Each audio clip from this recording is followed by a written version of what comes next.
এক কুখ্যাত Somalian gang যারা পুরো পৃথিবীর রাজত্ব করত আন্ডারওয়ার্ল্ড সহ। দেশের নামী দুর্ধর্ষ সব মাফিয়ারই তাদের সামনে মাথা নত করে চলত। এই কুখ্যাত গ্যাং একসময় আমেরিকা সহ পৃথিবীর বড় বড় দেশের সরকারকেই শেষ করার মিশনে নামে। তাই আমেরিকান সরকার আমাদের পরিচিত সেই পাগলা অ্যাসাসিন টিমকে পাঠায় সোমালিয়ান গ্যাংকে টপকে দেবার জন্য। ভাই রে ভাই, এই পাগলা টিমে আছে এমন সব ঘাড়তারা পোলাপান যাদের দেখামাত্র বাঁকা বাঁকা মাফিয়ারাও প্যান্ট ভিজিয়ে ফেলত। এই টাকলা এমন খতরনাক মাল যাকে রাগানো মানে মৃত্যু। তাহলে বুঝতেই পারছেন আজকের মুভিতে শেয়ানে শেয়ানে লড়াই হতে চলেছে। এই মুভির অ্যাকশনের ফাইটিং সিনগুলো মুভিটাকে টপ লেভেলে নিয়ে গেছে, যা দেখার পর আপনিও বলতে বাধ্য হবেন এটা অ্যাকশন জগতের মাস্টারপিস। তো চলুন ঝটপট একটি লাইক করে দেখে আসি পাগলা টিমের কিলিং মিশন। মুভি শুরুতেই দেখা যায় ঝড়ের বেগে ছুটে চলেছে একটি বিশাল প্রিজন ট্রান্সপোর্ট ট্রেন। সেখানে সিকিউরিটি সিস্টেম দেখে বোঝা যাচ্ছিল এটা সাধারণ কোনো ট্রেন নয়, কারণ এই ট্রেনে করে আনা হচ্ছে পৃথিবীর সবথেকে ভয়ঙ্কর এবং হিংস্র এক কয়েদিকে। কিছুটা দূরে মরুভূমির মাঝে সেই কুখ্যাত জেলের অবস্থান। সেখানে রাখা হয় পৃথিবীর সবথেকে বাঘা বাঘা সব মালকে। কিন্তু ঠিক তখনই হেলিকপ্টারে এন্ট্রি করে আমাদের সেই পাগলা অ্যাসাসিন টিম। আর তাদের উদ্দেশ্য একটাই, এই ভয়ঙ্কর কয়েদিকে এখান থেকে রেস্কিউ করা। হেলিকপ্টারটি ট্রেনের কাছাকাছি আসা মাত্রই উপর থেকে লি আর গানার তাদের ক্যালমা দেখাতে শুরু করে। দেখে মনে হচ্ছিল তাদের বন্দুক থেকে বুলেটের বৃষ্টি হচ্ছে। অবস্থা খারাপ দেখে ট্রেনের ভেতরে সিকিউরিটি গার্ডরা অ্যালার্ম বাজিয়ে সবাইকে অ্যালার্ট করে দেয়। তখন উপরমহল থেকে অর্ডার আসে যে কোনো মূল্যে হেলিকপ্টারটি সহ পুরো পাগলা টিমকে উড়িয়ে দেবার জন্য। কিন্তু তারা তো জানে না কার সাথে পাঙ্গা নিতে যাচ্ছে।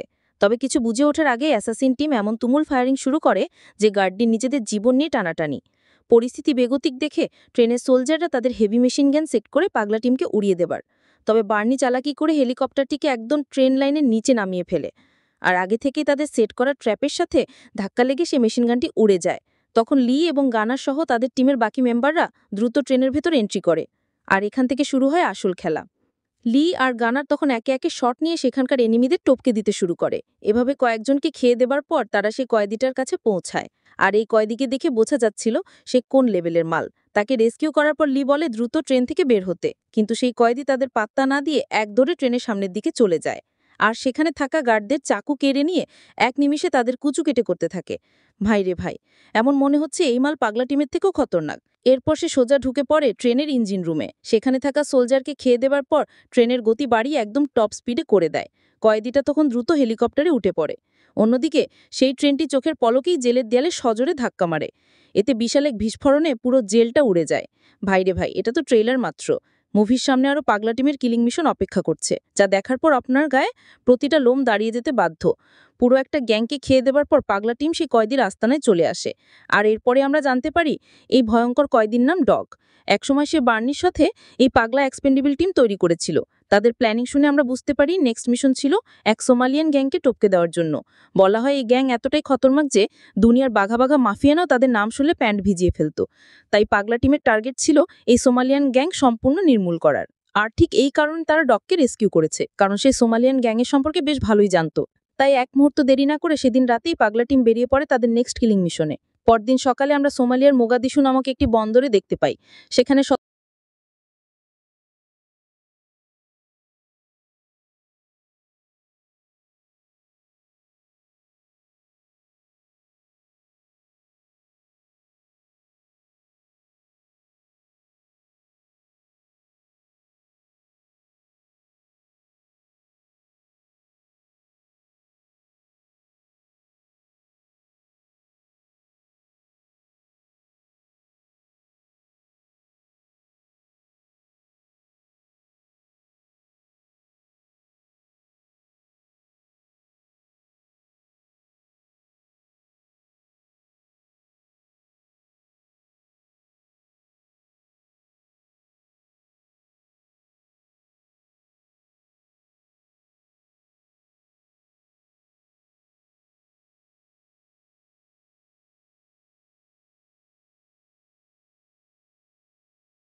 কি ভাবছেন এখানেই শেষ? খেলা তো এখনো বাকি। সেই মুহূর্তে হেলিকপ্টার নিয়ে হাজির হয় গ্যাং লিডার স্টোন। সে তার স্নাইপার দিয়ে ঢুম করে এক শট দিয়ে জেসারকে নকডাউন করে দেয়। এরপর পাগলা টিমকে উড়িয়ে দিতে মিসাইল লঞ্চ করে। মুহূর্তেই সেই মিসাইল তার টার্গেটে হিট করে। বিশাল এক বিস্ফোরণে সবাই ছিটকে গিয়ে পড়ে পানির মধ্যে। এরপর কেটে যায় বহু সময়। আমরা দেখতে পাই পুরো এরিয়া একদম ছারখার হয়ে গেছে। তবে পানিতে পড়ে যাওয়াতে পাগলা টিমের মেম্বাররা এই যাত্রায় প্রাণে বেঁচে যায়। কিন্তু জেসারের অবস্থা খুবই আশঙ্কাজনক। তারা দ্রুত আমেরিকার দিকে রওনা দেয়, কারণ সঠিক সময়ে চিকিৎসা না পেলে সে মারাও যেতে পারে। এই প্রথম পাগলা টিম কোনো মিশনে ফেল হলো। সবার মাথায় তখন রক্ত উঠে যায়। এর থেকে আন্দাজ করতে পারছেন সামনে বড়সড় কোনো তাণ্ডব হতে চলেছে। এরপর দৃশ্য পরিবর্তন হলে আমরা পুরো টিমকে হাসপাতালে দেখতে পাই। জিসারের অবস্থা ক্রমে খারাপের দিকে যাচ্ছে, তাই তাকে আইসিইউতে রাখা হয়েছে। সবার চোখে মুখে তখন এক অজানা ভয়। এর মধ্যেই বার্নি এমন কিছু বলে যা শুনে সবার মাথায় যেন আকাশ ভেঙে পড়ে। সে জানায় আজ থেকে এক্সপ্যান্ডেবল টিম ডিঅ্যাক্টিভেট করা হলো, কারণ এই লড়াইটা শুধু আমার আর স্টোনের। তাই আমি চাই না আমার জন্য বাকি সবার অবস্থা জেসারের মতো হোক। এই বলে বার্নি সেখান থেকে বেরিয়ে যায়। কিন্তু তখনই তার পদ আগলে দাঁড়ায় বার্নির পুরনো বন্ধু চার্জ।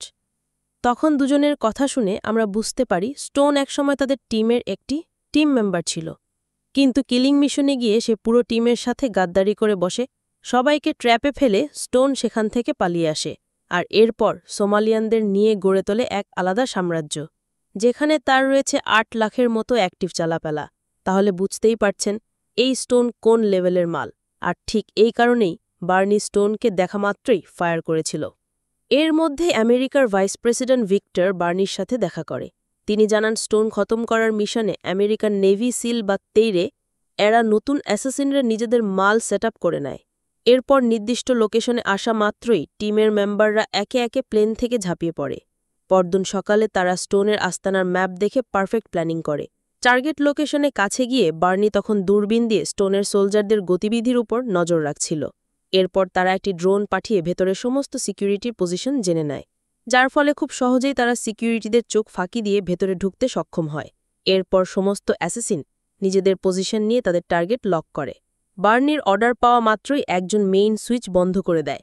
আর এই সুযোগেই শুরু হয় তাদের তাণ্ডব। স্নাইপার আর বন্দুকের মুহুমুহু গুলিতে তারা মুহূর্তের মধ্যে সমস্ত সিকিউরিটি গার্ডদের টপকে দেয়। এভাবে কয়েক মিনিট তাণ্ডব চালানোর পর অবশেষে তারা স্টোনকে জীবিত অবস্থায় ধরতে সক্ষম হয়। এরপর তাকে গাড়িতে বন্দী করে যখন প্লেনের দিকে ফিরছিল, তখন স্টোন হাসতে হাসতে বলে, বার্নি, আমার আস্তানায় হামলা করে তুমি জীবনের সবচেয়ে বড় ভুল করেছ। আর তখনই একটি হেলিকপ্টার থেকে তাদের গাড়ির উপর মিসাইল হিট করে।